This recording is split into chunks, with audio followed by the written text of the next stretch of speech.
Well, howdy there, Internet people. It's Bo again. So, today we are going to talk about more assistance to Ukraine and GLSDBs. Don't worry, we'll get there. I got a message from somebody who's basically their dad was like super excited because he found out this stuff was going over, and either he trained on it or had something to do with it being developed or something like that. And he was saying that it was a game changer. And the questions that came along with this were basically, why, if it's going to be a game changer, why haven't you talked about it? And is it really going to be a game changer, or is this just my dad being nostalgic? Okay, first question first. Why haven't I talked about it? I didn't know it was in the package. I did not know that they were sending these. This is actually something that the West has been pretty leery about sending because it increases range a lot. Can it be a game changer? Depends on how it's used. But yeah, depending on when it gets there and how it's used. So let's start with, what is it? Ground Launched Small Diameter Bomb, GLSDB. For those who understand the jargon, this is basically a GBU-39 duct taped to an M26 rocket. It's not really duct taped. For everybody else, this is a rocket that is GPS guided, and it kind of glides in. Why it matters is that it has an effective range of, I want to say, 150 kilometers. Currently, Ukraine is running with, I want to say, 80.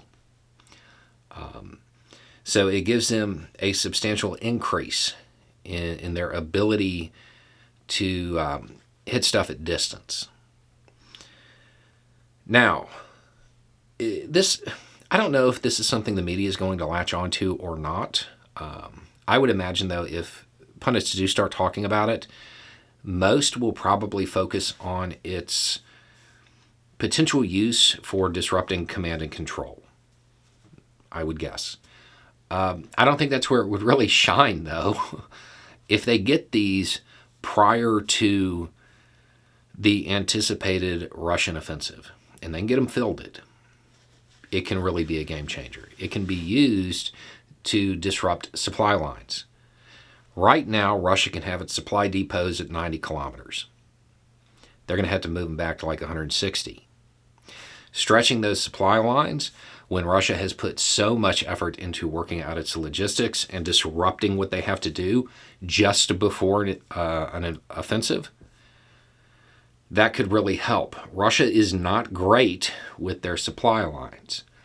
These could be used to stretch those lines and basically duplicate all the incompetence we saw during the initial invasion. Remember when all the tanks were running out of gas and stuff like that? People didn't have ammo. If they stretch the lines far enough, there's a greater chance of disruption, and that can be duplicated.